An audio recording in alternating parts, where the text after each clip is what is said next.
Está por demás la presentación. Ahí sí que somos parte de la familia de médicos ahí del Seguro Social. Pues para mí es un gusto que Hugo pues, me haya hablado para venir y hablarles sobre qué es cáncer de próstata.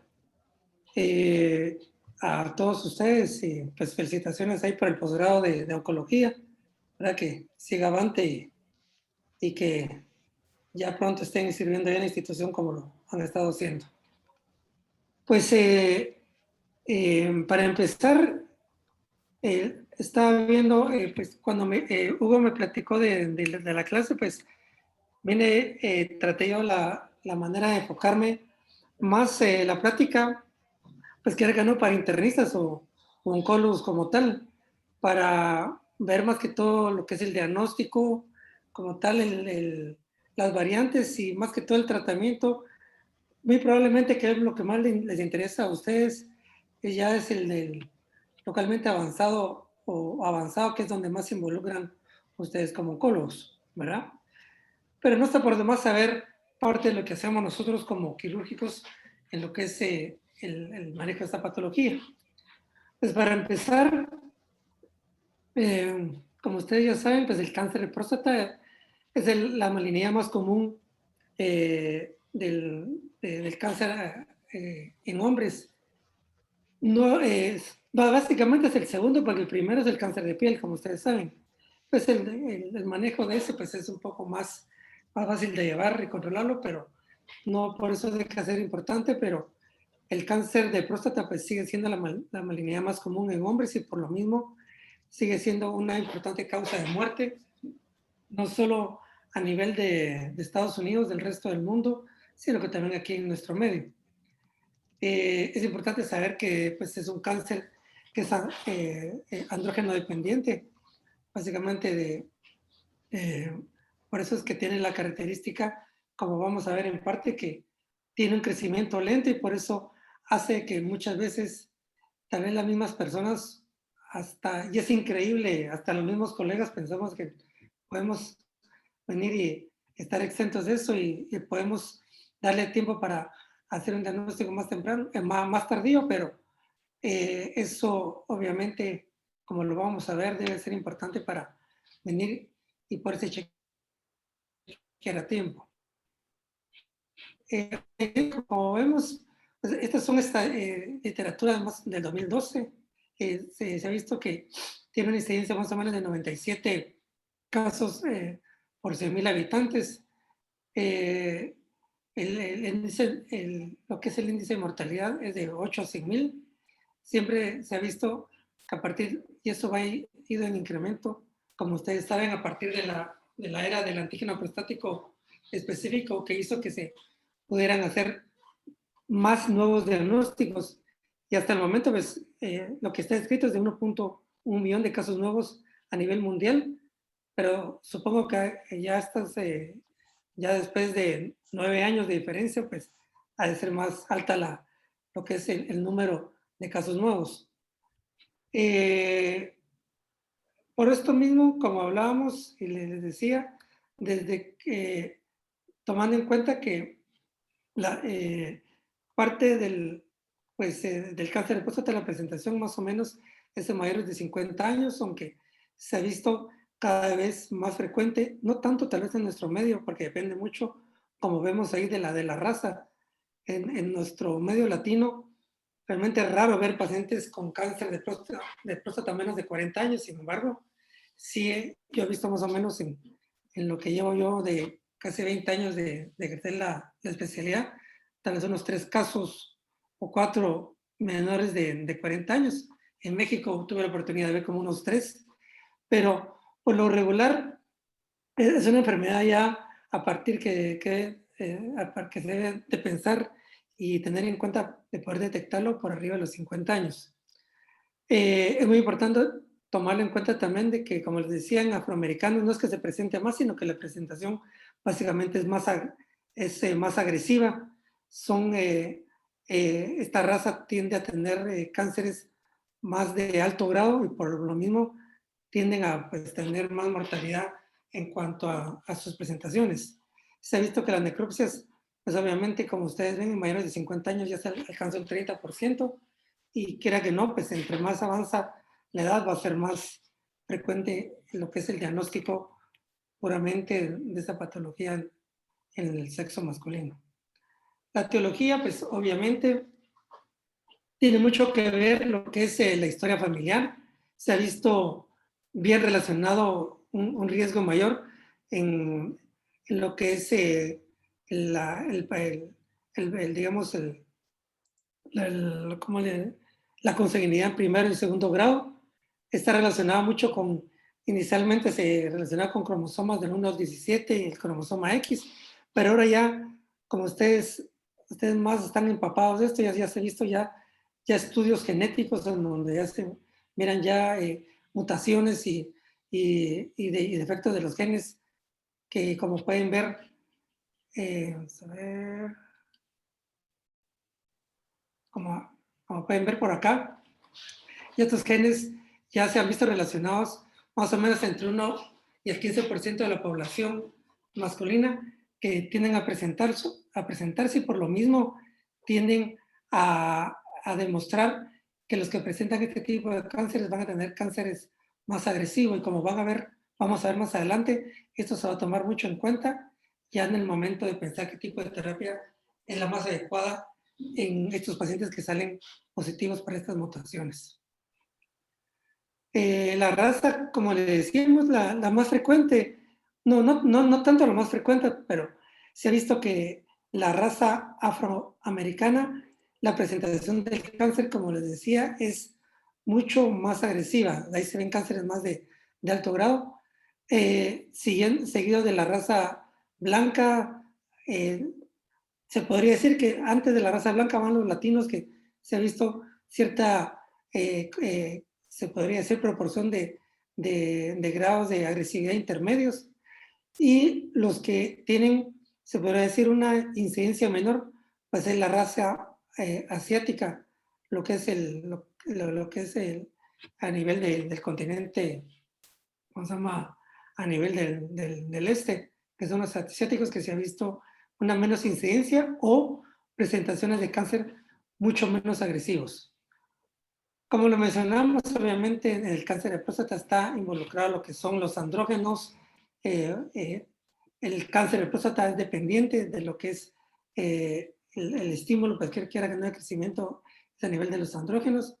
Y como hablábamos, tiene que ver las mutaciones de receptores hormonales ante los andrógenos. Se ha visto factores ambientales como la exposición a cadmio, de hábitos, pues realmente han sido muy variables los reportes y estudios que han reportado hábitos relacionados con el cáncer de próstata. Sin embargo, sí está bien reportado que la dieta tiende a influir en lo que se podría decir en la incidencia. Está relacionado la dieta alta en grasas saturadas, el típico de la dieta occidental de nuestro medio o países del norte, que es más alta, pero nosotros realmente yo creo que estamos ya casi iguales. Se ha visto ciertos, digamos, se podría decir, componentes o, fitoestrógenos o relacionados con vitaminas, que prácticamente hay estudios que reportan que realmente lo que se ha visto que sí realmente influye, según estudios, es lo que hablamos de los fitoestrógenos, que sí está relacionado con una baja incidencia de cáncer de próstata. Esto es muy típico de la dieta ¿cómo se llama?, del continente, pues, obviamente del hemisferio este, que estos, que ustedes, como saben, la dieta es más alta en contenido puramente de verduras y isoflavonoides y fitoestrógenos, lo que hace que ellos tengan, pues obviamente esté relacionado con una baja incidencia del cáncer de próstata. Yo aquí marqué lo que ha sido reportado, que sí, según las líneas europeas, estas últimas de cáncer de próstata, que sí está reportado obviamente que el alcohol, esto es reciente, que se ha visto que sí puede estar relacionado con alta incidencia de cáncer de próstata y cánceres de alto grado. Y lo que hablábamos de de la soya, fitoestrógenos, que está relacionado con una baja incidencia o un bajo riesgo ¿cómo se llama?, de tener cáncer de próstata.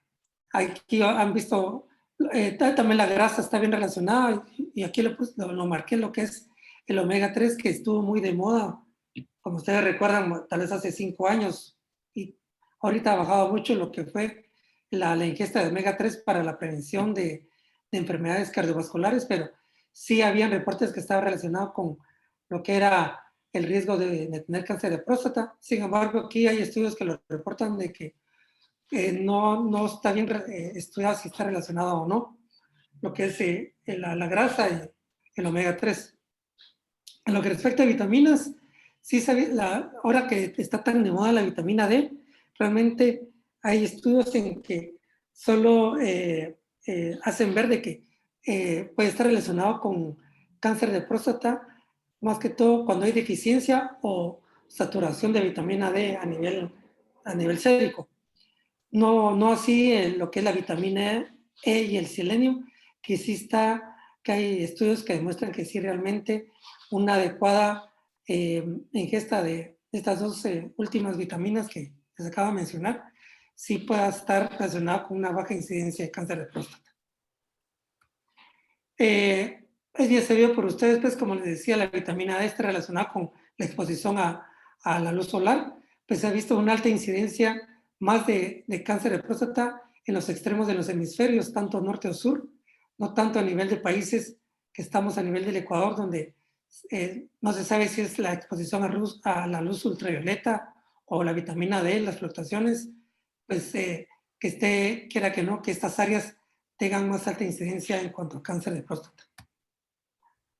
En cuanto a la patología y a las estirpes más frecuentes del cáncer de próstata, como ustedes saben, el más frecuente es el adenocarcinoma, que está entre el 95 y el 97%, y el resto pues siguen siendo estos que pueden ver ustedes, que realmente son raros, menos del 5% pueden tener estas variantes, como ustedes pueden ver, al igual que los sarcomas y cánceres que pueden estar también relacionados con células transicionales, que realmente son bastante raros. Que era que no, ya el especial ya es muy diferente, tal vez nos vamos Doctor, muy buenas tardes. a centrar en el carcinoma. Buenas tardes. Doctor, una pregunta. No, ¿Le puedo preguntar? sí, claro, claro. ¿Estas células Dime, pequeñas serían los neuroendocrinos? es muy seguramente. Ah, ok. Hay muchas variantes, ya es casi muy raro, casi es desde el 1%, pero esta neuroendocrino es rarísimo. Esas transicionales mucho más va relacionada con cánceres, más que todo también que tienen pacientes cáncer de próstata y cáncer de células transicionales, pero más que todo con cáncer vesical de urotelio, que era que no, que tienen un peor pronóstico cuando se asocian a esto. Pero seguramente va en esa gama de tumores raros que, como el neuroendocrino o la variedad de sarcomas que hay, raros, pero obviamente son de muy mal pronóstico, diferentes al adenocarcinoma. ¿Verdad? Ok. Gracias. Nada. Cualquier cosa, se me olvidó mencionarles, cualquier cosa, pues no es interrupción, sino que pueden ahí agregar algo o preguntar si tienen duda de algún punto que esté yo mencionando. La diseminación, como ustedes saben, mucho es por extensión, donde más frecuente se disemina el cáncer de próstata es a nivel de las vesículas seminales, seguidas por la linfática, y después ya la metástasis fuera de pelvis, que era que no es más frecuente las metástasis óseas, seguidas por la extensión a nivel visceral, hígado, pulmones y el resto de órganos. Digamos, la clasificación ya histológica, pues ya la podemos ver en la escala de Gleason, ¿verdad? Y la escala que ustedes están bien familiarizados en lo que es la escala TNM, donde ya se clasifica lo que es T1, T2, T3, de acuerdo a básicamente T1 cuando está confinada a nivel de próstata, T2 cuando está casi en los bordes a nivel, así en forma de resumen, a nivel de bordes de próstata, o a nivel de cápsula, y a nivel de T3, ya estamos hablando ya tumores que abarcan ya vesículos seminales, y lo que ya clasificamos ya como tumores ya localmente avanzados, no digamos ya cuando ya hay ganglios positivos y ya extensión a otros órganos, hueso o fuera del hueco pélvico, pues ya obviamente ya cuando ya son M positivos, pues que ya son ya estadios ya más avanzados, estadios 4 o avanzados como dice. Todo esto viene básicamente a hablar, lo que mucho nos interesa es sobre la detección de lo que es el cáncer de próstata. Y aquí entra lo que es lo que utilizamos como el tamizaje o screening, que dicen la literatura anglosajona, para detectar en qué pacientes, básicamente a partir de qué edad vamos a empezar a hacer un tamizaje para detección de cáncer temprano de próstata. Como ven aquí, ya ha ido cambiando básicamente lo que es la edad. Hace más o menos 10 a 15 años era muy estricto que se empezara el tamizaje a partir de los 40, 45 años. Y como pueden ver ya en los últimos, ya las guías, lo que reportan que ya debe ser a partir de los 50 años, como tal, media vez no hay antecedentes familiares de cáncer de próstata, que era que no si hay antecedentes ya familiares, ya esto debe empezar a partir de los 45 años. Y al igual que si ya el paciente pues, es de raza afroamericana o por alguna razón ya se le han hecho estudios genéticos de mutaciones a nivel genéticas o de esos cambios como tal, ya donde ya presentan ya este tipo de mutaciones, pues que era que no el screening debe ser a más temprana edad y con una frecuencia mucho más estrecha. Aquí hay una cosa muy importante, que como una evidencia fuerte en parte de las guías para el tamizaje, es que tipificar qué paciente realmente vale la pena hacerle un tamizaje. Es frecuente ver en nuestro medio todavía que colegas pedimos antígenos prostáticos a pacientes ya de 80 años o pacientes ya con enfermedades terminales o enfermedades que ya sabemos que la expectativa de vida del paciente no va a ser mayor de 5, 10 o 15 años. Entonces, quiera que no esté por demás estar pidiendo antígenos prostáticos como para buscar la detección temprana de cáncer si sabemos que este paciente va a fallecer de otra enfermedad y no tanto del cáncer de próstata, ¿no? Entonces eso es importante que ahora que no mencionarlo y no digamos ya hacer estudios de como biopsias y todo como lo vamos a ver más adelante. Hablando de una de las herramientas de lo que es, tal vez voy a adelantarme acá, no, de las herramientas para la detección de cáncer de próstata, pero siempre hablando sobre el tamizaje del screening, pues como ustedes saben, el antígeno prostático es un marcador no específico para cáncer de próstata, pero pues el nombre es así, como tal, pero realmente es el más utilizado, el más accesible, el que más se acomoda en cuanto a costos para poder hacer un tamizaje de detección temprana. Sabemos pues de que este antígeno prostático no solo se eleva con el cáncer, puede elevarse por procesos infecciosos, puede elevarse por una próstata grande porque el tejido normal, las células prostáticas como tal producen antígeno prostático específico como otras calicreínas.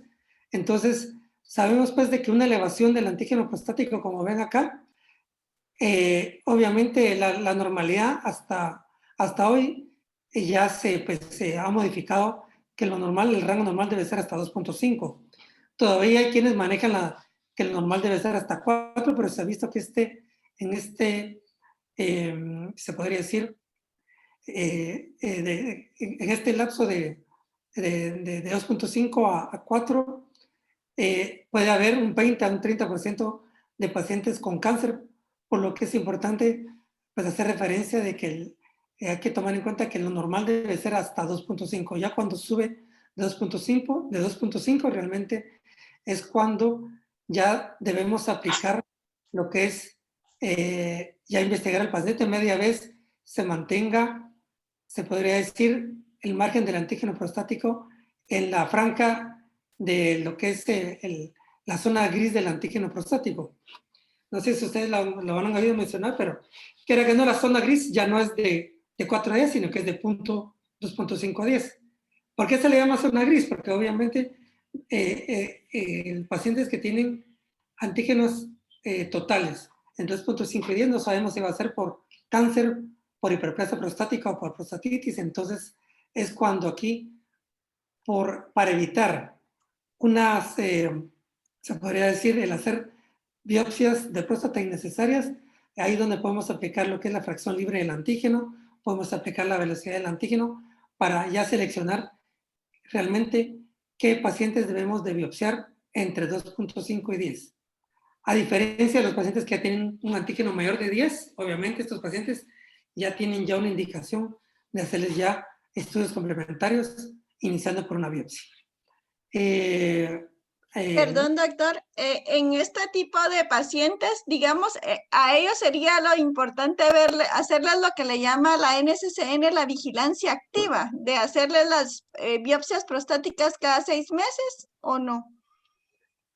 Depende, porque digamos, puede ser que un paciente ahora ha cambiado mucho de hace 5 años para acá. El criterio, como lo vamos a ver, obviamente si un paciente tiene un antígeno anormal, hagamos de cuenta entre 2.5 y 10 y le hacemos una fracción libre que está menos del 25%, como lo puse yo acá, por ejemplo, hay quienes son mucho más exigentes y ponen menos del 25 o realmente hay un margen entre el 25 y 20%. Si está la fracción libre menos del 20%, enfatizando pues de que tiene que estar el antígeno total entre 2.5 y 10. Solo aquí aplica lo que es la fracción libre, ¿cómo se llama? En esta franja del antígeno prostático. Lo que tú decías, si un paciente ya tiene este antígeno, ya tiene indicación de biopsia. Si la biopsia sale positiva, pues obviamente pues, ya dependerá de los cores de biopsia que tenga positivos o no, que ya se le hace la estadificación, pero haz de cuenta que si la biopsia sale negativa, tenemos que darle un seguimiento al paciente que antes era solo hacerle mediciones cada 6 meses o cada año de antígeno prostático. Si volvía a estar elevado el antígeno prostático, si volvía a estar con una fracción baja, era indicación de volver a rebiopsiar. Ahora ya hay otras tendencias donde ya se utilizan las biopsias perineales como tal, donde ya se hace, tú sabes que al hacer la biopsia transrectal básicamente tomamos muestra de la parte posterior de la próstata. No podemos llegar a la parte anterior de la próstata. Cuando ya pacientes persisten con antígeno prostático elevado, hay una indicación ya de hacerles lo que es una biopsia perineal, ¿verdad? Porque ahí podemos ya lo que es llegar a la cara anterior de la próstata, o ya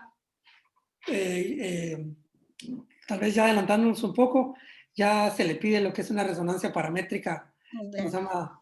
Ya de próstata. Entonces ahí ya, quiera que no, de acuerdo a los P-RADS del paciente, ya vamos a dirigir ya mejor nuestra biopsia para poder detectar lo que es el cáncer de próstata. Tal vez ahí nos adelantamos un poquito, pero básicamente no sé si eso iba a tu pregunta. Pero, digamos aquí, esto a lo que estoy hablando del antígeno es más que todo en el screening para ver a qué paciente vamos a llevar por primera vez a biopsia. Ok, perfecto, gracias. Entonces, esto era lo que les quería mencionar. Yo pues, creo que ya abarcamos lo demás. Como les decía aquí, pues ya hablamos de lo que sabemos que tenemos que estar bien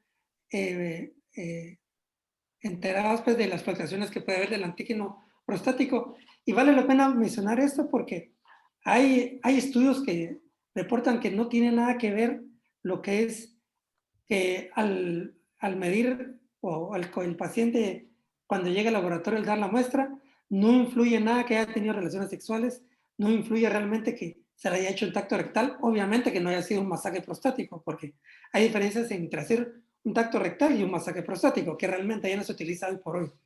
Entonces, inclusive, hay estudios que demuestran que no se altera el antígeno prostático, pero quiera que no, a nivel de laboratorios todavía exigen la abstinencia, el que no hayan tenido relaciones o que no se les haya hecho el tacto rectal, que como les digo, no tiene realmente ya no influencia sobre los niveles de antígeno prostático. Aquí les puse pues la fracción libre, pues aquí la manejan menos del 25%, menos del 20% para ya evaluar, llevar a un paciente a lo que es a biopsia. Y aquí hay datos del valor normal de lo que es la velocidad del antígeno prostático para decidir también biopsiar a un paciente. Hoy por hoy ya hay nuevos biomarcadores que hacen el diagnóstico y tal vez aquí iban también relacionada a la pregunta que tú me hiciste. ¿Qué pacientes que, por ejemplo, se sospecha que tienen antecedentes familiares de cáncer de próstata o pacientes que ya se les hizo una biopsia y salió negativa, pero sigue elevado el antígeno prostático y uno no sabe si volver a hacer una biopsia, una tercera o cuarta biopsia? Entonces aquí entra ya la indicación de recurrir a los biomarcadores en lo que es puramente exámenes ya en suero para ver estas isoformas de antígeno prostático, o hay un kit que venden, que es el 4K, donde ya se evalúan se toma en cuenta el medir 4 calicreínas, en donde ya te puede dar una mejor sensibilidad y especificidad para llevar al paciente y volverlo, se podría decir, llevarlo, que nos empuje a llevarlo nuevamente a realizar biopsia, ¿ya? Y en orina también ya estos estudios que el PSA3, en donde, y estos que ustedes pueden ver, en donde también son un poco más específicos para seleccionar al paciente de llevarlo a biopsia o rebiopsiarlo. Pero como ustedes saben, quiera que no, estos exámenes son mucho más costosos y por eso no está al alcance de la gran mayoría de la población. Y digamos, en pacientes que tenemos múltiples biopsias negativas, en ellos estarían indicados estos dos, ¿verdad? Sí. Y el costo aproximado, si lo hacemos aquí en Guate, ¿y el costo aproximado? Mira, el paquete, digamos, de biomarcadores, aquí en Guatemala no hay el 4K, por ejemplo. No está. No Sí lo puedes comprar, pero te estoy hablando que son caros, más de $1,000, como se llama, un kit de esto para hacerse la prueba. El examen de orina, aquí en Guatemala hay ciertos laboratorios que lo hacen, pero ellos los mandan a los Estados Unidos. No te sé decir ahorita, calcularte cuánto cuesta, pero realmente venir, hoy por hoy, como se los dije, esto tenía mucho, se consideraba, y en los pacientes que tenían seguro, usarlos antes de que viniera y ya salieran ya estudios de lo que hablamos sobre el estudio de imagen de la resonancia magnética paramétrica. Eso ha venido a cambiar mucho el uso de este tipo de ¿cómo se llama?, de biomarcadores o para venir y poder venir y seleccionar mejor al paciente para llevar la biopsia. Pero como contestando a tu pregunta, sí se pueden tomar en cuenta, pero son demasiado caros. Realmente te sale mucho más barato pedirle una resonancia. Y si te saca que tiene un PIRAD por arriba de 3, ya este paciente, tanto te convences tú o se convence el paciente con un estudio que costará tal vez unos 3,500 por ahí, 4,000 quetzales. Quetzales, sí pasa. Sí, vale la pena mucho más barato que esto. Ok, entonces, muchas gracias. Pues eso era lo que... Doctor, perdone que lo interrumpa. ¿Sí? Buenas noches. Y buenas noches. En caso de prostatitis, o sea, si persiste elevado el antígeno prostático, ¿ya se valoraría la biopsia? Mira, es un tema bastante frecuente y bastante complicado. Realmente la prostatitis, por lo regular, van a elevar el antígeno prostático total, no tiene que afectarse la fracción libre, en el caso de prostatitis. Entonces, teóricamente, la gran mayoría de pacientes mejoran dándole tratamientos con antiinflamatorio por 8 semanas. Entonces tienden a bajar el antígeno prostático como tal. Bajan el antígeno prostático total y como te lo vuelvo a repetir, por lo regular la fracción libre no se altera, se mantiene por arriba del 25%. Entonces tú ya sabes que este paciente ya cursa con un proceso inflamatorio, entonces solo esperas al menos de que persista alto. Obviamente se complementa con un tacto rectal. Antes recurríamos a lo que era el antígeno transrectal para ver si no había ningún nódulo o algo, pero ahora, insisto, si hay mucha la duda de que el paciente, uno por tipificarlo, que es algo inflamatorio, pero persiste con el antígeno prostático elevado, requisite una resonancia. Y si la resonancia te dice, bueno, ahí te va a confirmar si no hay lesiones sospechosas o si las hay, pues obviamente ya cambia totalmente el panorama, pero sin antes darle tratamiento con antiinflamatorios. ¿Verdad? Está bien, gracias. Bueno, es lo que hablamos ya de la resonancia magnética, nos llama para que nos hace seleccionar al paciente ya para a quién biopsiar y a quién no. Aquí les puse unas fotos que realmente esto solo se hace en los hospitales públicos como tal, el recurrir a la biopsia transrectal. Aquí es con el dedo donde uno a falta de ultrasonido, aquí está la pistola ¿cómo se llama? Que se utiliza para la aguja de Turcut. Aquí hay quien se puede hacer, digamos, al tacto rectal, si uno ya palpa un nódulo, dirigir la biopsia con aguja, pero como se lo vuelvo a repetir, esto ya realmente ya es muy obsoleto y no se debe de hacer. Realmente lo que se debe utilizar es lo que es el ultrasonido, usando un transductor, transrectal, donde ya dirigimos áreas sospechosas y mucho mejor si ya tenemos una resonancia magnética previa. Quiera que no, ahí ya sabemos si hay lesiones PIRAD de 3 a 4 o 5 en el lóbulo derecho, izquierdo, a nivel del lápiz, de la base y todo. Aquí en Guatemala no existe, porque en los Estados Unidos existe un software donde hacen la resonancia magnética, guardan las imágenes ¿cómo se llama? Y lo aplican a un ultrasonido donde ya se puede dirigir en forma estereotáctica lo que es la biopsia, pero eso estamos hablando de una tecnología súper nueva que aquí en Guatemala no hay. Aquí en Guatemala lo que hacemos es que mejor pedimos una resonancia magnética donde ya tenemos las imágenes sospechosas y ya vamos con ultrasonido a buscar las áreas específicamente que muchas veces se pueden ver como zonas hipoecoicas como esta, digamos. Estas son zonas hiperecoicas, estas son hipoecoicas, entonces muchos de los tumores son zonas hipoecoicas, pero ya, como se los digo, ya con una resonancia previa ya podemos dirigir mejor nuestra biopsia y así poder tener más chances de poder darle al tumor y poder detectar y cachar el cáncer con la aguja y poder ya ¿cómo se llama? Hacer el diagnóstico. Doctor, buenas noches. Con una preguntita, ¿cómo es el protocolo de biopsias? ¿Cuántos cores se tiene que obtener? ¿Hay un número como tal? ¿O qué sección de la próstata se tiene que hacer la biopsia? ¿O cómo es el protocolo en este caso con ultrasonido? No existen como protocolos como tales. Ya sí hay estudios que reportan que esto ha sido muy, muy discutido, tal vez más antes, en lo que, y vuelvo a repetir, la resonancia magnética vino a cambiar esto totalmente. ¿Qué pasaba antes de que hubiera la resonancia magnética paramétrica? Como uno solo recurría al ultrasonido, entonces uno tenía que buscar si había alguna lesión sospechosa y ahí venías y hacías la biopsia. Y hacer un muestreo aleatorizado, lo que le llaman las biopsias sextantes. Pero sextantes viene no tanto digamos, de hacer 6 biopsias, sino que hay quienes piensan que se hacen 3 del lóbulo medio o 3 del lóbulo, del lóbulo izquierdo al lóbulo derecho. El sextante es más que todo la forma en que se hace la introducción de la aguja.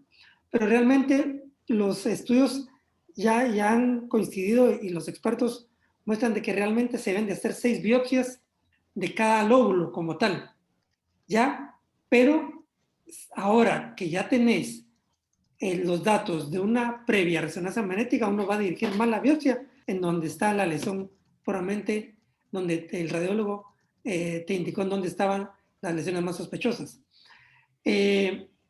Antes de que estuviera lo de la resonancia, habían hasta, se podría decir, quienes hacían biopsias hasta 10 biopsias en cada lóbulo, eran 20 biopsias en total.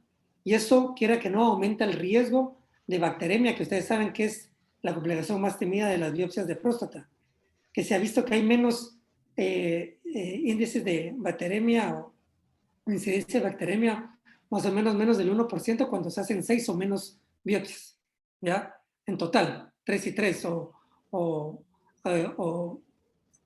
digamos, son 10 biopsias en total, porque son 5 y 5 de cada lóbulo. Antes hacía lo que era hacer múltiples biopsias, más que todo en pacientes que ya se les hacía la segunda o tercera biopsia, pero quiera que no, aumentó mucho la mortalidad como tal de bacteremia, y eso es algo que uno debe tomar muy en cuenta. Pero contestando a tu pregunta, realmente lo que más seguimos la mayoría de urólogos, antes de que viniera la resonancia magnética, hacíamos 5 y 5 en cada lóbulo. Ahora ya nos vamos a hacer, por ejemplo, hacer más biopsias en donde nos reporta la resonancia que están en lesiones sospechosas, y podemos hacer un muestreo aleatorio del lóbulo contralateral si es que no hubieran reportado la presencia de lesiones en el otro lóbulo, ¿verdad? No sé si contesto tu pregunta. Sí, gracias. Entonces, pero es muy importante tomar en cuenta lo que hacemos, que aquí no lo menciono, es el dejar tratamientos profilácticos con fluoroquinolonas. Estamos dejando ahora fosfomicina 3 días antes de hacer la biopsia, porque, insisto, por eso uno escoge muy bien a qué paciente va a hacer la biopsia, porque la mortalidad por la bacteremia realmente es muy temida, y aunque es menos del 1%, a veces puede ser más alta. Pienso que en nuestro medio es mucho más alta, ¿verdad? Pero eso es lo que hay que hacer y prevenir. Pues ya hecho el diagnóstico del cáncer por biopsia, pues quiera que no, esto ya nos va a servir para poder ya estadiar al paciente si se encuentra en una etapa localizada, dependiendo del antígeno que tenga. Obviamente va a depender, por lo regular, hay nomogramas que el Memorial Sloan Kettering sacó en Nueva York, aparte de las tablas de Parting, aparte de otras tablas que sacan, que obviamente relacionan lo que es el antígeno. Cuando es menos de 20, por lo regular el cáncer va a estar localizado como tal. Quiera que no, ahora mejor si está menos de 10. Cuando está menos de 10, hay más probabilidades de que el cáncer esté solo en próstata. Cuando está de 10 a 20, uno ya piensa que el cáncer está localmente avanzado. Cuando está mayor de 20, ya estamos hablando de un cáncer ya más avanzado, no digamos por 50 y 100, ¿verdad? Tiene que ver mucho el reporte del Gleason que nos va a reportar el patólogo de las biopsias. La suma de Gleason va a variar, nos va a dar mucha información. Cuando la suma por lo regular es menos de 6, estamos hablando de un cáncer bien diferenciado, de 7 a 8 moderadamente. Ya de 9 a 10 estamos hablando de un cáncer bastante indiferenciado, entonces quiera que no, el pronóstico es malo. Entonces, con esos parámetros, no solo de imagen, antígeno prostático y Gleason, ya podemos ir nosotros tipificando al paciente si se encuentra con un cáncer localizado o avanzado.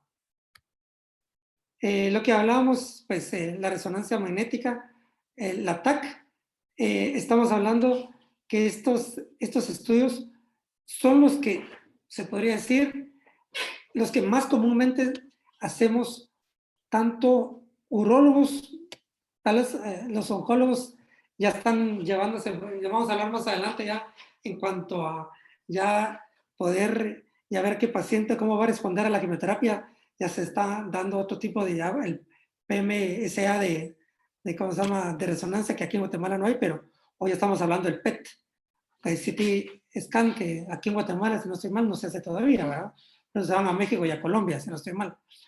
Pero lo que normalmente pedimos aquí es la resonancia o tomografía. ¿Para qué? Para ver si no hay extensión de enfermedad extraprostática como tal, o si hay ganglios realmente tomados, porque quiera que no, ustedes saben que la tomografía tiene una sensibilidad más o menos de un 60-70% para tanta sensibilidad más alta, pero especificidad más baja, para ver ganglios positivos a nivel de pelvis, pero quiera que no, lo tomamos en cuenta para ver ya qué tipo, para poder estudiar el paciente si tiene una enfermedad localizada o probablemente avanzada.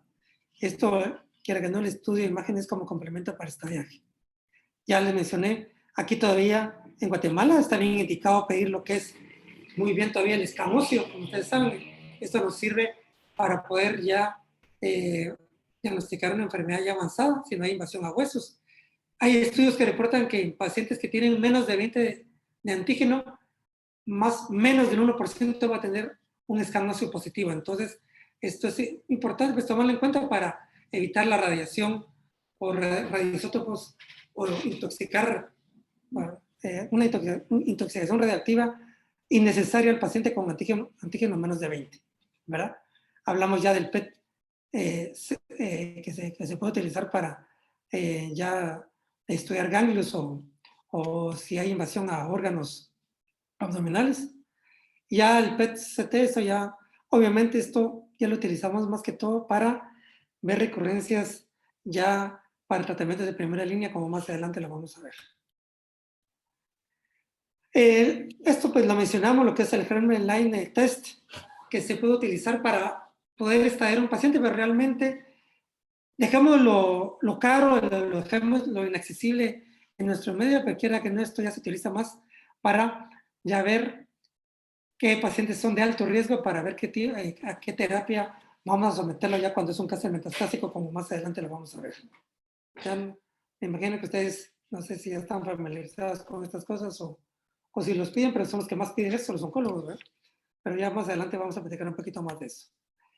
Ya que aquí mencionaba lo que es el PSMA, lo que es el PET, y es parte también como, está descrito como parte también de tratamiento, de lo que es utilizar radioisótopos que van dirigidos a la membrana, al antígeno de membrana de las células cancerígenas.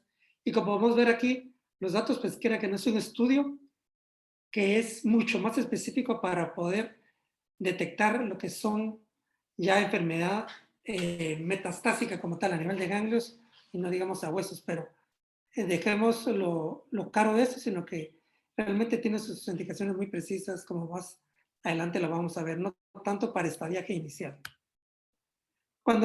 Aquí solo les puse esta gráfica solo para tomar en cuenta pues que en Estados Unidos pues se ha visto que la gran mayoría de los casos nuevos de cáncer de próstata pues van a estar la gran mayoría en estadio 2 o en estadio B, más o menos un 46%. Tal vez aquí en Guatemala sea un poco más alto, o se podría decir que hay estadios más avanzados porque realmente no tenemos un adecuado sistema de detección temprana o screening aquí en Guatemala, al menos que tengan seguro social, como en el caso donde trabajamos nosotros. No siendo así, yo pienso que el porcentaje de estadio 4 o D en nuestro medio tiende a ser más alto, ¿verdad? No sé si hay alguna pregunta hasta ahorita ya para entrar al tratamiento. No siendo así, pues. Ahora, ya vamos a hablar lo que es el tratamiento, ya cuando tipificamos que el paciente tiene una enfermedad localizada. Estamos hablando de un control local. Como ustedes saben, está muy bien reportado lo que es el watchful, lo que es la vigilancia. Sin embargo, en nuestro medio, por nuestra idiosincrasia, por nuestra cultura, realmente pocos son los tanto médicos como pacientes que realmente van a ser sometidos a vigilancia. Quiera que no, esto va a necesitar una infraestructura especial donde tengamos nosotros a los pacientes, tal vez en lo privado lo podemos llevar, ¿verdad? Pero a nivel institucional va a costar mucho porque, quiera que no, debemos de llevar una vigilancia muy estrecha para en cualquier momento ver si comienza a progresar, pues sacarlo de la vigilancia y ya poderle ofrecer un tratamiento localizado. Aparte de la vigilancia, pues, aparte de eso, la vigilancia, quiera que no, solo lo vamos a, ¿cómo se llama?, dejar en pacientes que tienen cánceres en etapa 1, es decir, localizados de próstata y que tengan un Gleason de 6 o menor. Estamos hablando de un cáncer bien diferenciado, que la gran mayoría, que como ustedes saben, son los, ¿cómo se llama? Los menos frecuentes. A diferencia de eso, pues quiera que no, pues y aparte, pues lo que es ya para control local, está bien reportado lo que es la prostatectomía radical como control local, la radioterapia externa y sus variantes, lo que es la braquiterapia, ¿cómo se llama? ¿Cómo se llama? De modulación intensa, etcétera, etcétera. Aquí son los detalles muy, ¿cómo se llama? Muy generales de lo que es las variantes de radioterapia externa, lo que le decía, la de intensidad modulada de radioterapia externa, y quiera que no, no sé si aquí en Guatemala ustedes sepan que, yo creo que sí, en la Asunción creo que son los que ofrecen, o en HOP, ustedes me corregirán, o Hugo me corregirá, si es la que son las que aplican lo que son dirigidas por imagen, que son las simulaciones que hacen antes, me imagino yo que a eso se refieren, no sé, pero quiera que no, está reportado que la radioterapia externa, que sea, ¿cómo se llama? Modulada. Intensidad modulada. Intensidad modulada es la mejor.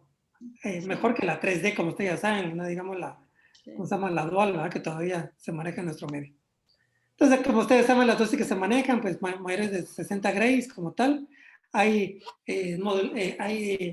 quiera que no, técnicas de hipofraccionada, pues eso lo manejan más los que son los radioterapeutas. Y está reportado también la terapia con protones, ¿verdad? Que aquí en Guatemala, si no estoy mal, no hay.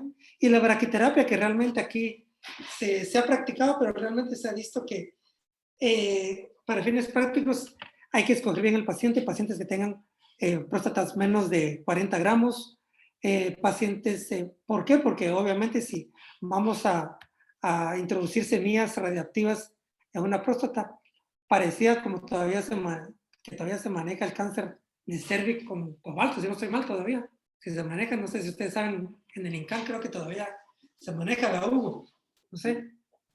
Fíjate que ya las bombas de cobalto ya no se usan. Ah, no, pero yo digo la de, no, los que se hacen, que ponen Acelerador lineal. a nivel del cuello, ¿cómo se llama? Que ponen los Ah, implantes. el cesio, Los la implantes de cesio. braquiterapia. Exacto. Algo Sí, parecido. todavía. Ajá. Algo parecido se utiliza, es el concepto de la braquiterapia. Lo que se hace aquí es, estamos hablando de que guiado por ultrasonido, este es el perineo del paciente, el periné. Del periné aquí está una pierna, aquí está otra. Entonces se meten las agujas y se insertan lo que son las semillas de que es iridium o tecnesio a nivel de próstata. Pero como les digo, tienen que ser próstatas pequeñas porque el problema está de que cuando se insertan semillas y el paciente, pasado los años, tiene una hiperplasia prostática, un crecimiento de próstata, ya sea por la hiperplasia o por el cáncer, a estos pacientes obviamente no se les puede hacer una resección transuretral por los implantes de metal. Entonces es una complicación que hay muy frecuente. Otra es que las semillas migran hacia la uretra, después el paciente está orinando las semillas. Entonces realmente es una técnica Perdón, no le entendí lo que pasaba con los implantes de metal, perdón. Como se ponen a nivel de próstata. Ajá, sí. Entonces, estos se quedan en la próstata y cuando el paciente, por alguna razón, hace una obstrucción por una glándula grande, entonces no se les puede hacer una resección transuretral porque estás hablando de que tienen las semillas ahí, ¿cómo se llama? En el parénquima prostático. Entonces no se le puede hacer una resección transuretral, ni mucho menos una resección, se puede hacer una prostatectomía radical, tiene muchas complicaciones y aparte que migran estas semillas a la uretra, es decir, como que van a la uretra y el paciente después está orinando las semillas radioactivas, que quiera que no, lo inconveniente es que pues, puede irradiar a su familia o sin darse cuenta, soltar ¿cómo se llama? Las semillas y esa complicación, digamos, ¿al cuánto tiempo la va viendo uno? Puede ser rápida. Por lo mismo te digo que esto de la braquiterapia está indicado más que todo para próstatas pequeñas, Muy pequeño, sí. de 40 gramos, que te digo que la gran mayoría de pacientes no tienen esas próstatas. La gran mayoría de pacientes tienen próstatas por arriba de 50 gramos, entonces, que no, hay que seleccionar muy bien los casos para utilizar esta técnica de radiación que es la braquiterapia, ¿verdad? Gracias. Bueno, hablando de radioterapia como control local, es bien sabida y esto tal vez ustedes están más familiarizados ya en lo que es este tema de radioterapia como tal, pero sí es importante enfatizar pues con estudios que se han hecho desde 2005 para acá con estas entidades, pues es indudable que el bloqueo hormonal total tiene una sinergia bien efectiva con la radioterapia, ya sea externa, braquiterapia o cualquier variante de radioterapia. Entonces, obviamente se han hecho estudios donde se ha comparado radioterapia sola comparada con radioterapia con bloqueo hormonal total y es evidente la marcada mejoría en cuanto al beneficio de sobrevida y, ¿cómo se llama? Y sobrevida libre de enfermedad, como lo ven en estos estudios.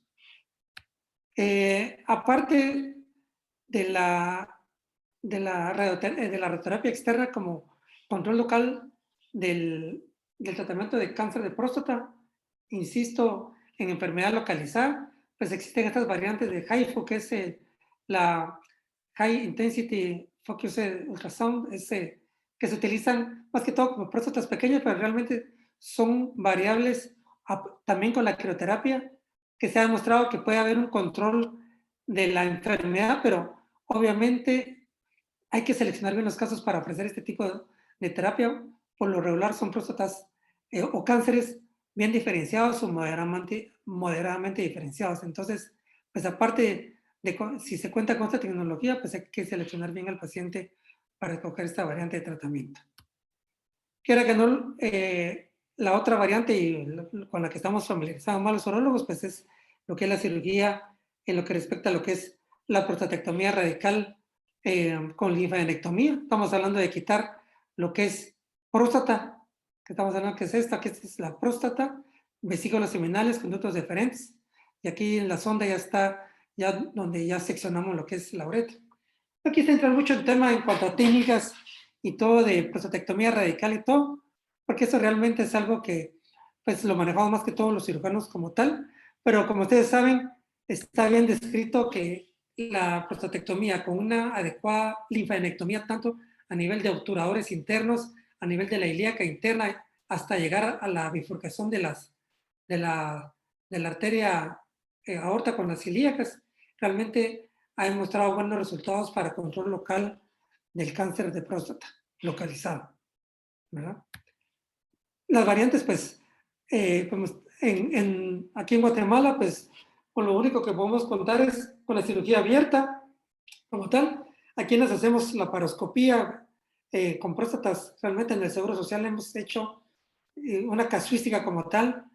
No nos ha ido muy bien porque quiera que no, la paroscópica realmente requiere una curva de aprendizaje mucho más alta de muchos casos.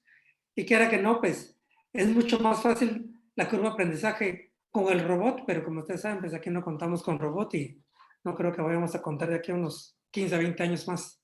Entonces, solo lo que hacemos más que todo es prostatectomía radical abierta. Y ya con,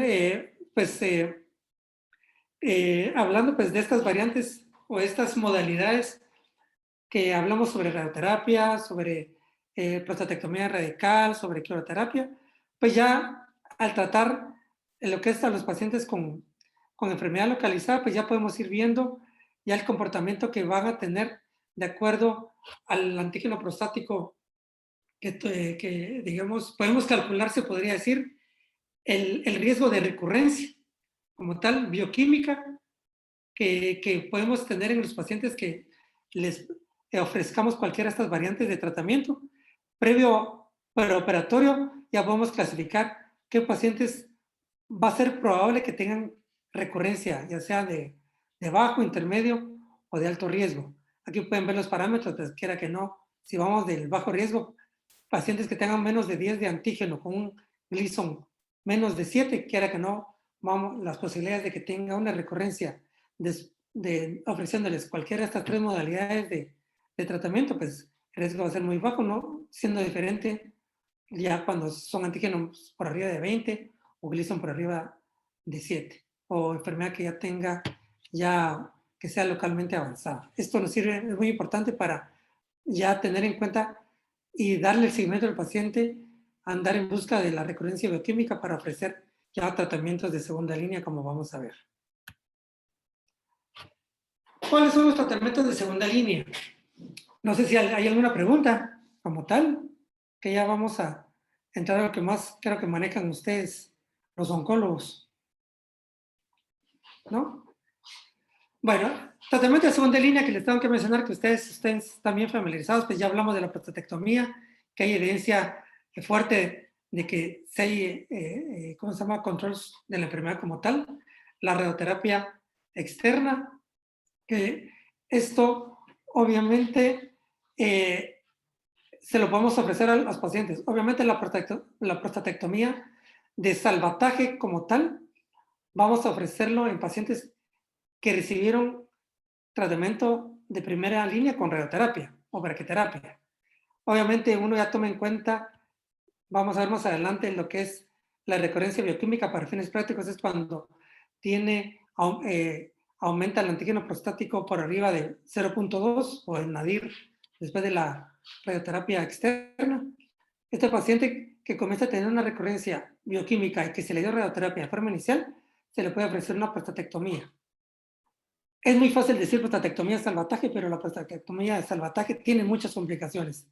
Si la cirugía, prostatectomía radical, realizándolo en tejidos vírgenes, pues necesita su grado de expertise para poderlo realizar bien y no tener tantas complicaciones como incontinencia, como fístulas, como impotencia. No digamos en pacientes que ya han recibido radioterapia previa, son tejidos totalmente, obviamente no entramos a tejidos normales, sino que ya entramos ya con mucha inflamación, con secuelas de una quemadura por radiación. Entonces, la prostatectomía de salvataje está bien descrita, que puede mejorar lo que es la sobrevida libre de enfermedad, pero realmente tiene muchas complicaciones quirúrgicas como tal. Y a la inversa, pacientes que han recibido lo que es prostatectomía radical y que hacen recurrencia bioquímica, pues quiera que no se les puede ofrecer lo que es radioterapia externa como tal. También se les puede dar braquiterapia o cualquier otra modalidad como tal. Es muy diferente a lo que es el tratamiento de segunda línea con la terapia adyuvante, como ustedes saben, que se da la terapia adyuvante por radioterapia, se da en los pacientes que se les hace prostatectomía radical y que el patólogo reporta, se podría decir, que hay bordes positivos o vesículas positivas de cáncer. Entonces, evidentemente hay que darles un tratamiento adyuvante con radioterapia, muy diferente a la radioterapia de salvataje, pero quiera que no, esta es una modalidad que le puede ayudar mucho al paciente para mejorar su sobrevida. Era lo que les decía anteriormente, lo que es estudios que muestran lo que son aquí de grupos ya bien reconocidos, de que tanto la radioterapia adyuvante como el salvataje, pues como pueden ver ustedes acá, pues sí muestra buenos resultados, quiera que no, en cuanto a, ¿cómo se llama?, sobrevida libre de enfermedad y como a no sé, este es el seguimiento en lo que es en cuanto a la recurrencia del antígeno prostático, quiera que no se prolonga más la recurrencia en cuanto bioquímica después de ofrecer este tipo de tratamiento adyuvante de radioterapia. Aparte, bueno, aquí hay otros estudios que ya les había mencionado sobre los buenos resultados que se dan en prostatectomía de salvataje o radioterapia como tratamientos de segunda línea, en grupos ya bien reconocidos. Entonces, pues, quiera que no, esté bien descrita y es algo que se puede ofrecer a los pacientes. Aquí, bueno, eso es salvataje. No sé si hay alguna pregunta en cuanto ya al manejo de enfermedad localizada o localmente avanzada antes de pasar a lo que es el tratamiento ya de cáncer metastásico como tal, que prácticamente viene siendo muy, no simple, sino que ya orientado ya a bloqueo hormonal y ya, ¿cómo se llama? A quimioterapia u otro tipo de terapias, ya como vamos a ver. No sé si hay alguna pregunta. Doctor, en cuanto a las tasas de efectos secundarios en la prostatectomía radical, sobre todo la incontinencia o la disfunción eréctil, en esos casos, ¿no tendría más ventajas la radio definitiva que la cirugía como tal? ¿O qué ventajas nos ofrece la cirugía sobre la radio? Supongamos en un contexto de un paciente con un Gleason de 8, que está un poco, bastante indiferenciado. ¿Tiene alguna ventaja la cirugía sobre la radio? No, definitivamente, si estás hablando de, en principio, uno tiene que escoger bien al paciente. Obviamente, cada vez la cirugía, la prostatectomía radical va dirigida a pacientes que tengan, que uno esté con la, no tanto seguridad, porque no puede estar tan seguro, pero según estadificarlo, que tenga una enfermedad lo más localizada que se pueda. Y obviamente aquí uno debe tomar en cuenta que para escoger un paciente para prostatectomía radical, idealmente es que tenga un antígeno menos de 10, uno, que tenga un Gleason 7 o menos, como tal, ¿ya? Y que al tacto retal, pues uno palpe que sea una próstata que no esté fija, que no tenga, obviamente que no tenga nódulos, porque eso ya estás hablando en estadio 3. Lo que tú decías, si un paciente ya tiene un antígeno de 8, estás hablando de que si tiene enfermedad como, tiene una comorbilidad importante, él se va a beneficiar más de radioterapia, obviamente. Ahora, te voy a decir, la radioterapia no está exenta de efectos secundarios, no tanto efectos secundarios, sino que complicaciones de prácticamente las mismas de prostatectomía radical. Si estamos hablando de incontinencia, los porcentajes son muy similares. Estamos hablando de impotencia, son casi iguales, ¿ya? Entonces, quiera que no, la prostatectomía radical tiene su lugar, y si te das cuenta en estudios realmente comparativos, los números son muy similares, son muy iguales, como tal. Entonces, obviamente, cuando uno mira, como tal vez tanto no los radioterapeutas, las secuelas que dan la radioterapia, aunque sea, ¿cómo se llama? De modulación, ¿cómo se llama? Intensa, que sea 3D, lo que sea, todos hemos visto complicaciones de radioterapia, proctitis, cistitis, severas como tal. Entonces, tampoco uno quiere tener ese tipo de complicaciones. Entonces, uno debe seleccionar ver qué paciente va a escoger para prostatectomía radical. Pero si sospecha que la enfermedad ya está localmente avanzada, realmente lo mejor es radioterapia, ¿verdad? Ok, gracias. Aquí quise poner lo que es un Doctor, estrato. perdone, ¿Sí? yo también tenía otra duda. La prostatectomía salvataje, ¿utilizan también los mismos criterios de un Gleason abajo de 7, un AP abajo de 10, o algún otro criterio, como lo diría, este sí es quirúrgico o no? No, estás hablando que la prostatectomía de salvataje ya no tiene muchos criterios que aplicar, porque estás hablando de un paciente que ya recibió radioterapia. Este paciente que ya recibió radioterapia, obviamente, se supone que tiene un antígeno menor del que tenía previo a la radioterapia. Cuando uno decide, bueno, a este paciente le va a hacer una prostatectomía de salvataje después de que le ofrecieron radioterapia externa, estamos hablando de que ya tiene una recurrencia bioquímica. Haz de cuenta que si el paciente tenía menos de 10, haz de cuenta que tenía 8 o 10 de antígeno prostático y se le dio radioterapia y llegó a un nadir más o menos de 2, porque con radioterapia no van a tener un nadir menos de 1. Haz de cuenta que tiene un nadir de 2, o a veces puede alcanzar 1, se podría decir, porque como queda todavía tejido prostático, aunque teóricamente está irradiado, pero como tienen que pasar más o menos meses que vaya bajando el antígeno prostático y que haga efecto la radioterapia, entonces uno tiene que ir vigilando que después de la radioterapia vaya bajando el antígeno, pero después llega una meseta, que es lo que llamamos el nadir. Pero si otra vez comienza a subir el antígeno, es cuando uno debe tomar la decisión de no esperar a que llegue al antígeno que tenía previo, ni mucho menos más, obviamente. Es cuando uno tiene que decir, bueno, este paciente ya le tengo que llevar a prostatectomía de salvataje, que te voy a decir la verdad, no se hace mucho. Yo, prostatectomía de salvataje, una sin mucho uso en el IX y totalmente arrepentido, ¿verdad? Es una cirugía muy cruenta, realmente las secuelas, uno piensa en la calidad de vida del paciente.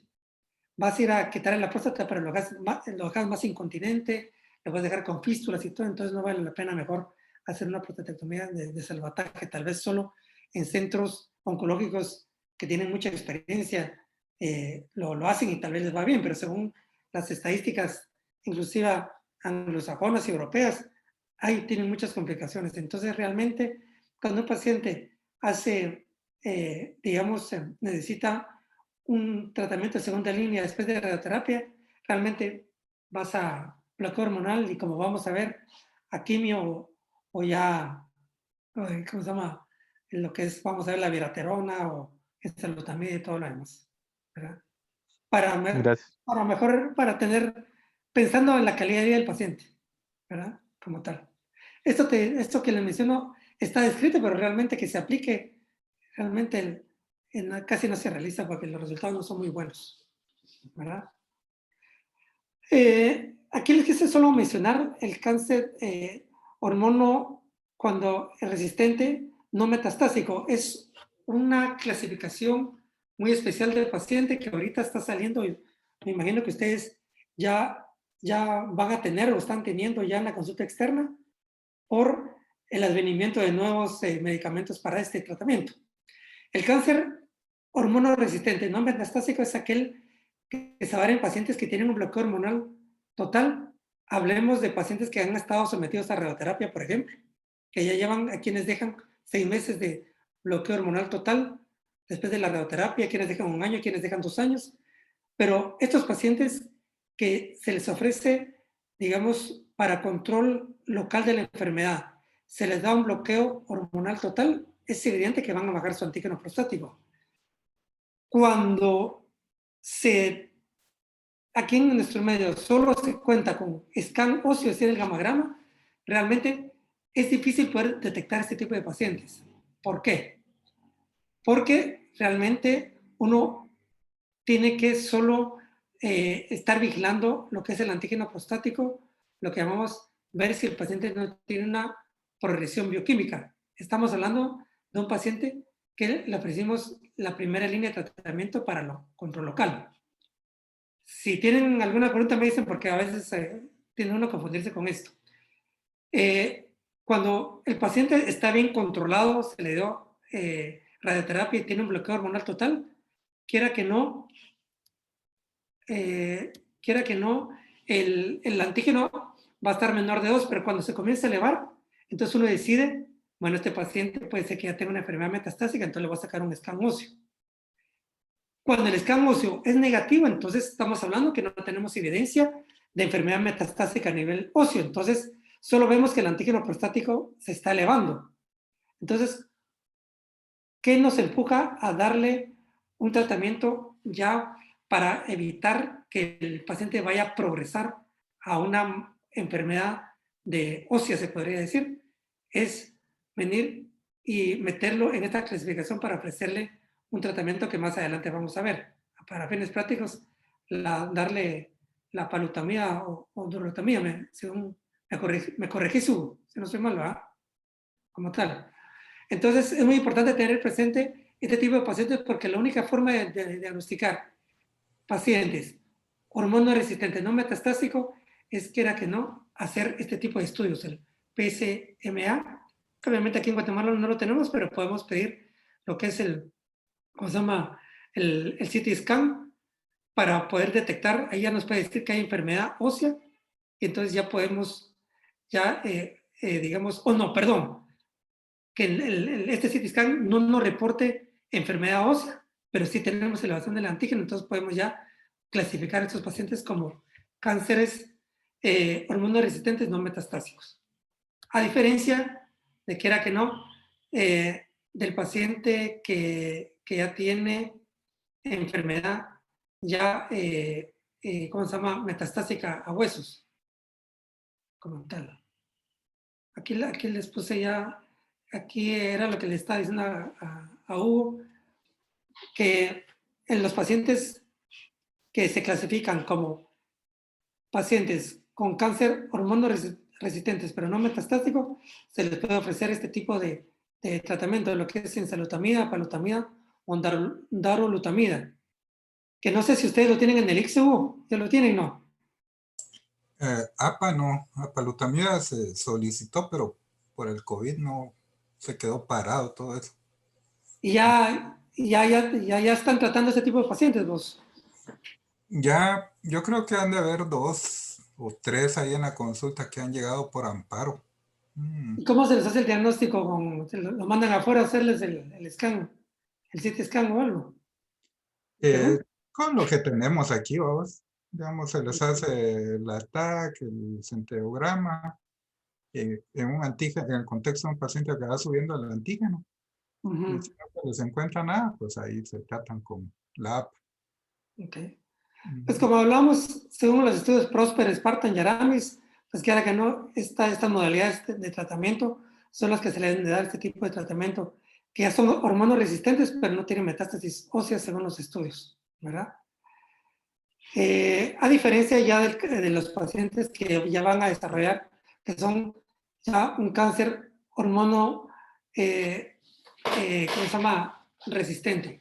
Aquí solo les puse lo que es ya lo que ustedes saben, el tratamiento de cáncer metastásico hormonosensible, como ya sabemos que es un bloqueo hormonal total con agonistas LH o antagonistas, que ustedes saben que pues con eso contamos en el Seguro Social, ustedes están ya bien familiarizados con eso, pues que ahora que no cueste tratamiento, ya sea el bloqueo hormonal tanto farmacológico como la orquiectomía, ya sabemos que la sobrevida de los pacientes ya podemos esperar de unos 42 meses. Aquí ya tenemos lo que es, tal vez ya cuando ya iniciamos el tratamiento con un bloqueo hormonal y dependiendo del comportamiento del antígeno prostático, a los 7 meses, si hay elevación ya podemos saber, más o menos estimar qué sobrevida va a tener el paciente. Que podemos ver que si el antígeno se mantiene bajo menos de 0.2 por 7 meses, el paciente va a tener una sobrevida mayor de 5 años o más, no siendo así diferente cuando ya comienza a elevarse el antígeno, pues quiera que no, y esto ya nos dice que el pronóstico del paciente no va a ser muy bueno. La terapia combinada del tratamiento de los pacientes con cáncer metastásico hormonosensibles, pues como ustedes ya saben, está bien descrito la terapia de bloqueo hormonal total con quimioterapia, en este caso es el docetaxel, 75 miligramos cada 3 semanas por 3 meses, pues se ha visto que tiene buena efectividad más en pacientes que se les hace el diagnóstico de cáncer de próstata metastásico por primera vez. Según estos estudios, el Stampede es uno de los más famosos de estos, y el Charlie, que era que no, estos pacientes van a tener una mejor respuesta a sobrevida con la terapia combinada con docetaxel. También hay terapias combinadas con antagonistas de receptores androgénicos, como ustedes saben, la viraterona, que tenemos en el Seguro Social, asociada con prednisona, pues quiera que no, es ya bien sabido, pues ya en estudios comparativos entre la viraterona con prednisona, comparado solo con bloqueo hormonal total. En ambos estudios se muestra la ventaja en cuanto a la mejoría de sobrevida de los pacientes, más o menos de 30 meses, si no estoy mal, que pone aquí 3 años, digamos, el aumento de la sobrevida. La terapia combinada también con enzalutamida y apalutamida, también con estos estudios, el Titan y el SAMET, está bien descrito que el aumento de la sobrevida total a 3 años se verá que en ambos estudios es de un 80%, entonces obviamente también está bien descrito en pacientes como terapia combinada en hormonos sensibles, ¿verdad?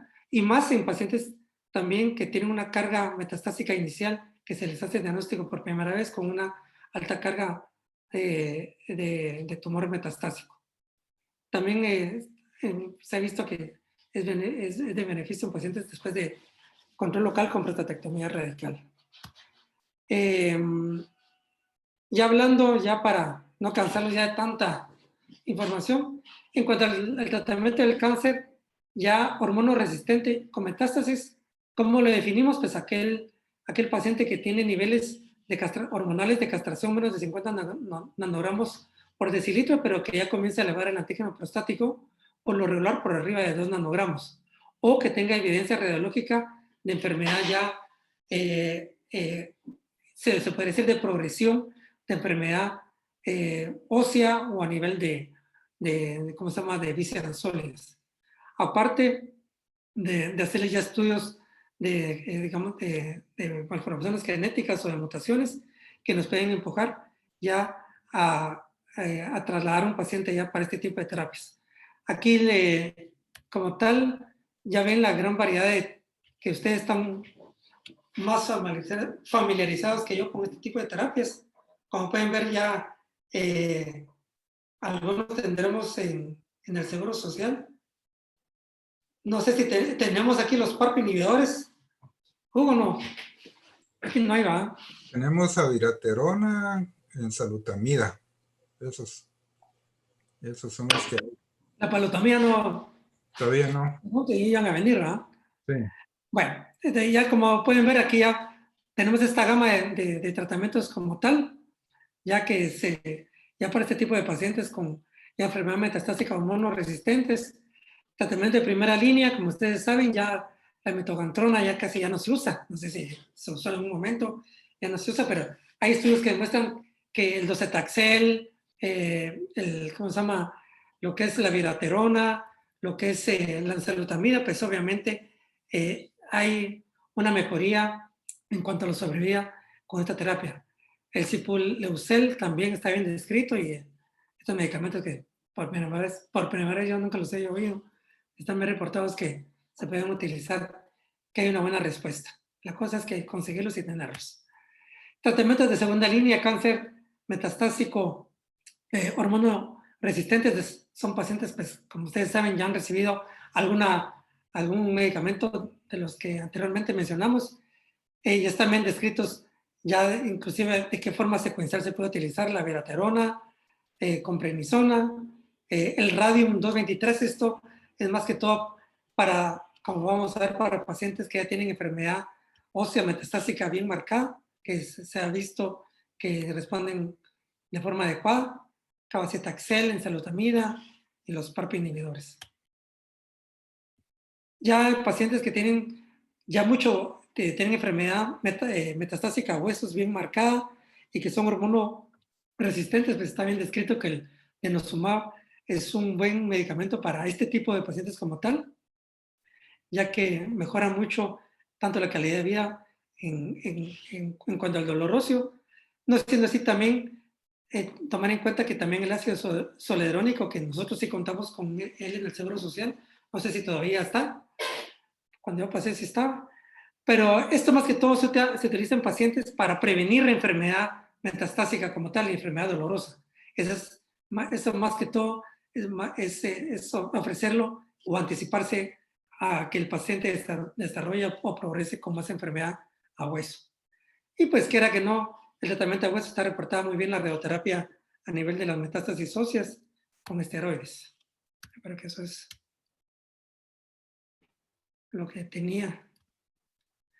Como les mencionaba, pienso que ustedes tienen más experiencia en manejar este tipo de medicamentos como tal, ¿verdad? Nosotros, pues, como urólogos, solo sabemos que existen, pero ni los manejamos. Ya, prácticamente, ya cuando es enfermedad metastásica como tal y hormonosensible, es que nosotros, pues, todavía tenemos cabida en cuanto al tratamiento como tal de la enfermedad ya metastásica. Ya, después de eso, creo que ustedes ya son los expertos en manejar esto, ¿no? Pues no sé si tienen alguna pregunta como tal en cuanto a lo que es el diagnóstico, el tratamiento quirúrgico del cáncer de próstata, que es lo que, obviamente, es lo que más estamos nosotros familiarizados como urólogos, como tal, ¿verdad? ¿Es alguna pregunta? Oh, bien, bien. Vos dice toda la clase que vamos a dar todo el mes de próstata. Ya te le echaste vos en una hora. Se le Ajá. agradece. Pero es curioso, sí. Bueno, qué infinidad de terapias ¿cómo se llama? De receptores androgénicos y todo, que no sé cuánto tiempo llevará que tengamos acceso a eso, ¿no? Pero yo creo que es más factible que ustedes lo tengan que nosotros tengamos el robot aquí para control local de cáncer de próstata. ¿Vos? El Lo Da veo así, Vinci. ¿no? El No Da sé qué Vinci. piensen. Sí, el robot Da Vinci que $1.000.000 vale operarse con esa cosa.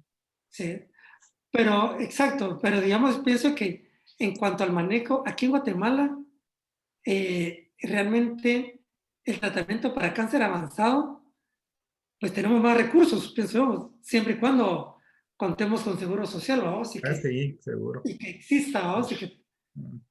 y que tengamos contactos, como es. Pero sí tenemos más, ¿cómo se llama? Más factible el tratamiento para este tipo, ya enfermedad avanzada, que más que todo para control local, si no estoy mal, ¿no? Sí, tenemos más alternativas. Por eso es como parte que pienso que uro y onco se deben de juntar, vamos, porque esos casos fíjate que el mes pasado tuvimos 2 casos de esos que llegaron a la consulta con un AP de 12, después le subió a 20, ya le hicieron la biopsia y le salió prostatitis.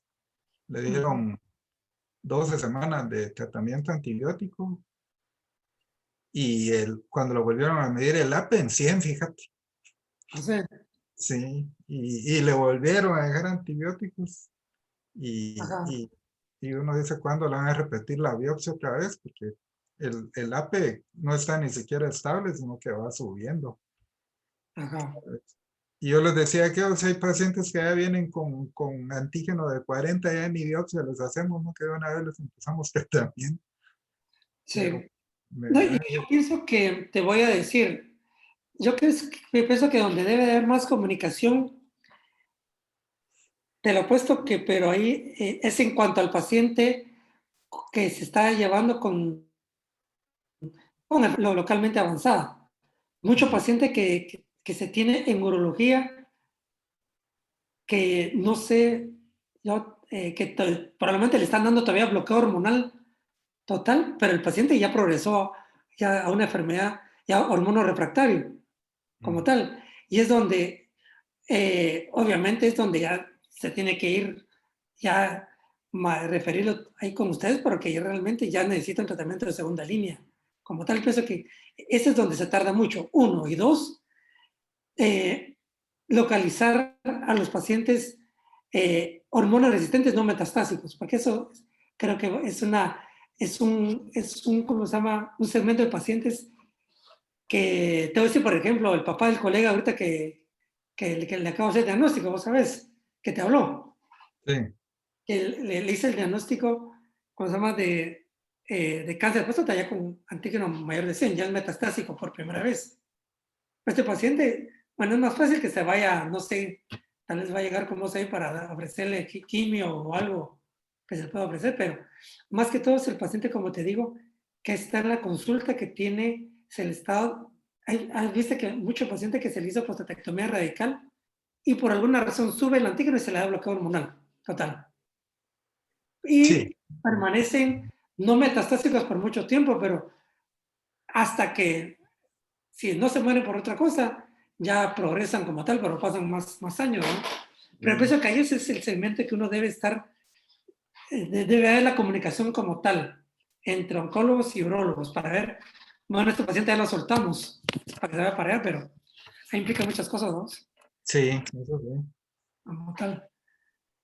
Fíjate que yo les había dejado unas preguntas a aquellos. Vamos a ver. A ver qué opinas vos de este casino. A ver. ¿Se la leo, doctor? Aquí la tengo a la mano. Aquí te lo voy a pasar. No, hombre, si esta está. Buenas noches. No, Sí, buenas.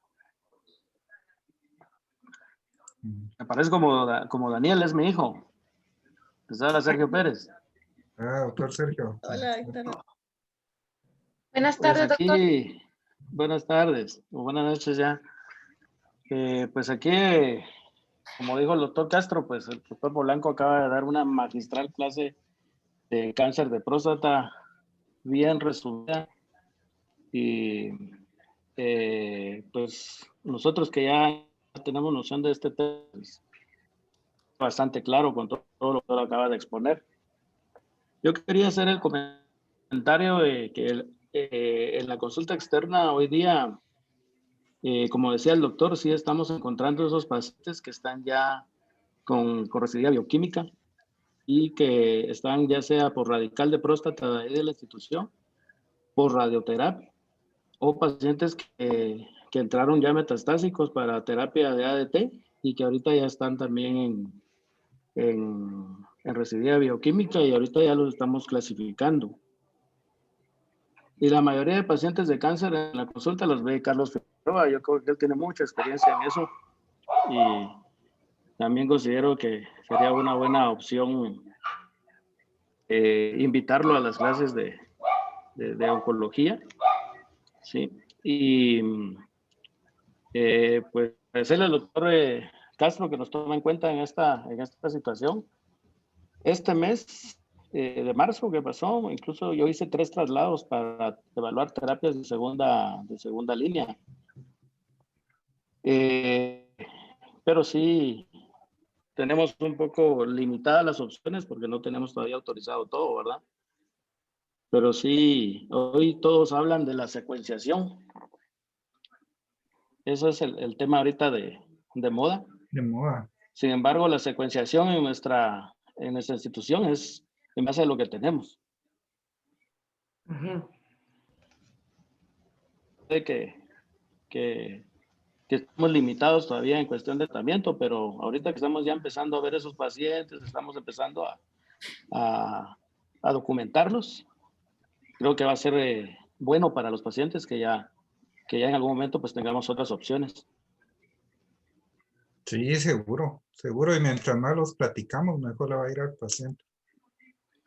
Ahora,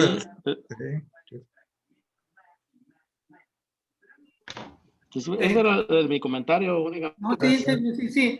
Agradecerle al doctor Polanco por su magistral clase. Luis, No, léete el caso, Luis. Eso que sí, es un comentario, es muy importante porque estamos hablando de lo ideal de cómo llevar al paciente institucional, que es difícil, ¿no?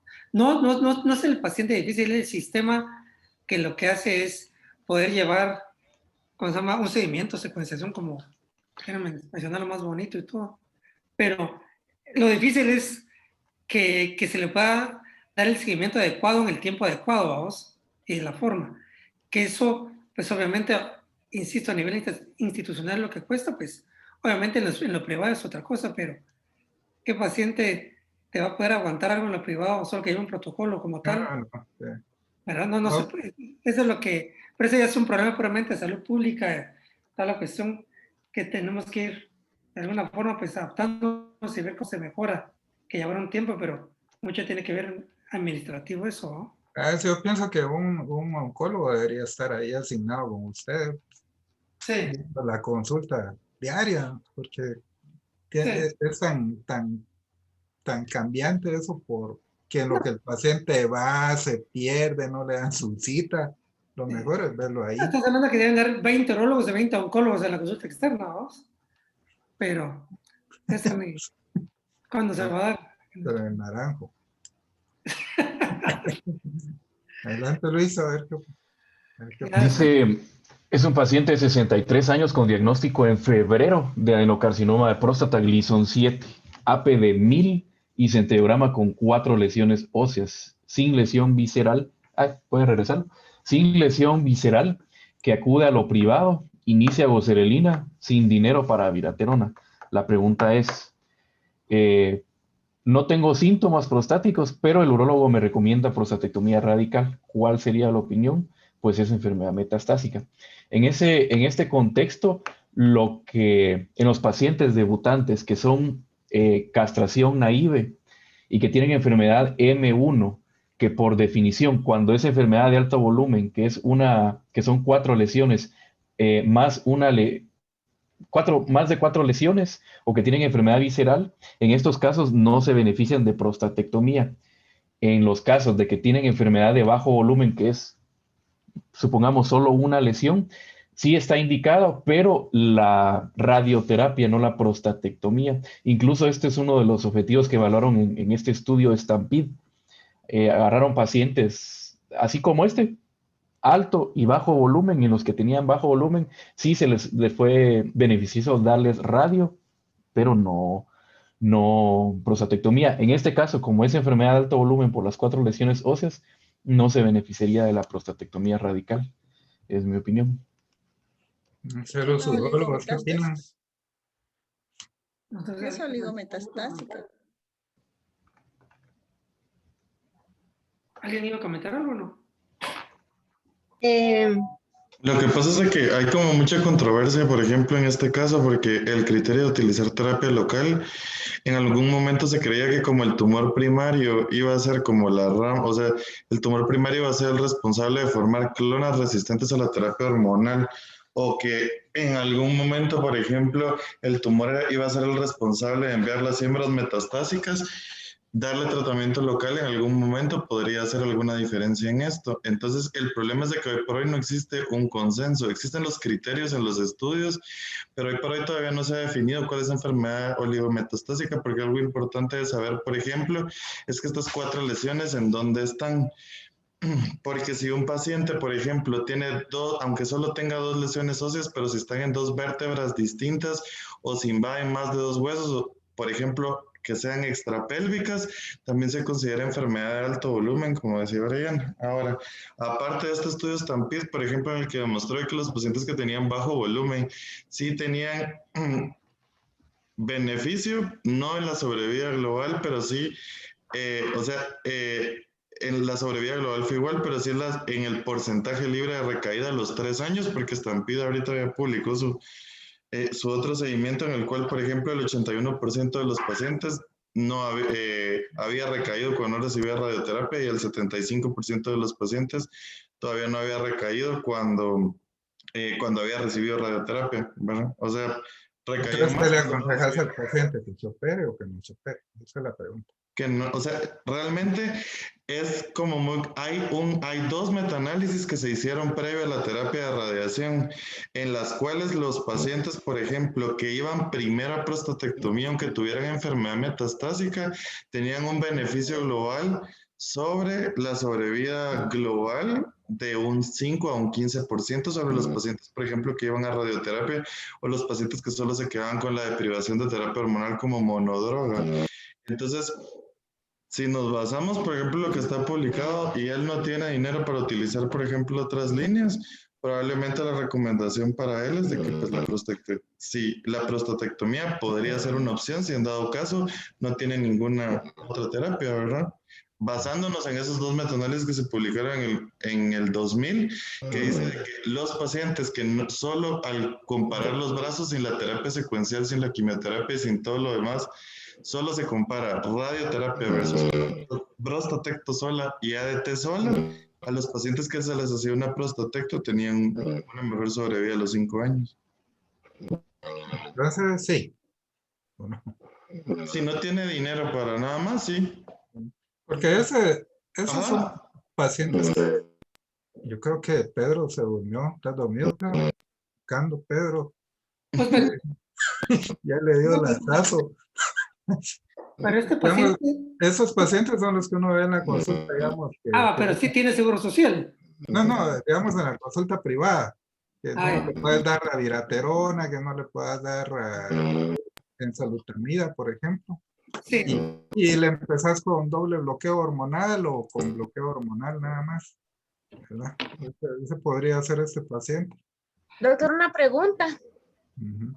¿Qué tal si a este paciente, debido a que económicamente no está bien y de plano no tiene INSS, se le hiciera un orquidecto para ahorrarnos el dinero de estarlo bloqueando y se le diera docetaxel por ser una enfermedad metastásica? Pero Sí, ahorita la pregunta es de de darle control local. Esa es la pregunta. esa es la control Sí. local en un paciente metastásico. Esa es la pregunta. Está bien descrito de la enfermedad oligometastásica, pero ahí lo definen como 3 lesiones, 3 o menos de 3 lesiones, si no estoy mal. Ujú. Pero sí se le puede ofrecer prostatectomía radical o radioterapia, ¿verdad? Pero siguiéndolo ¿cómo se llama? Con cualquier terapia de receptores ¿cómo se llama? De receptores androgénicos, tipo abiraterona, salutamida y todo lo demás. Por eso era lo que les decía, si se cuenta con ese recurso, entonces el paciente se puede beneficiar más, y estoy de acuerdo con el doctor que dijo, de darle radioterapia ahí a nivel para control local y darle con bloqueo hormonal, ¿cómo se llama? Asociado a otro medicamento de estos, ¿verdad? Ahora, si no se cuenta con abiraterona y lisinotomía, no sé qué tanto vale la pena ofrecerle radioterapia, porque realmente está demostrado que si hay beneficio, aunque lo ponen, que no es mucho, si no soy mal, menos del 20%, menos del 15%, ¿ya? Pero con tratamiento asociado, aparte del bloqueo hormonal, con estos, ¿cómo se llama? Con terapia de receptores androgénicos. Si no se cuenta con esto, entonces ¿para qué le va a hacer radioterapia local? No sé, solo, como decía la doctora de último, solo ofrecerle, digamos, un bloqueo hormonal total, ¿verdad? Ujú. Ese es el punto. Ese es el ¿verdad? punto.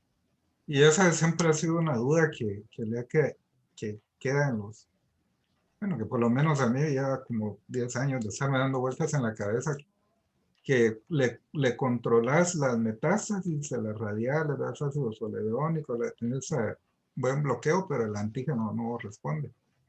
Y entonces aquí, ese fue derivado del Stampede, era radioterapia local o tratamiento local dirigido a la próstata para hombres con enfermedad metastática a bajo volumen. Era un ensayo fase 2 que evalúa el papel de la terapia local de próstata con oligometástasis recién diagnosticado. Este era el criterio de ingreso. Era menores de 5 lesiones o extrapélvicas. Eran ganglios positivos y sin metástasis viscerales, ¿verdad? Uh-huh. Y dice, por eso les ponía el ejemplo que este era para aquellos pacientes con bloqueo hormonal, que se les hacía orquidectomía o les dábamos goserelina. También se han incluido los dobles bloqueos hormonales. Y a los pacientes que les habíamos dado quimioterapia, iratarona o enzalutamida, esos ya no entraron, eso fue criterio de exclusión. Entonces ahí los aleatorizaron a seguirle con el doble bloqueo hormonal. O RTL, que era RLT, terapia local radical, que podía ser con radioterapia o podía ser prostatectomía, ¿verdad? Les hacían prostatectomía si estaba fácil, si no les daban otros 3 meses de doble bloqueo. Y si era muy difícil, a pesar de un buen bloqueo, pues de una vez iban a la radioterapia, ¿verdad? Y aquí era que los habían seguido 28 meses.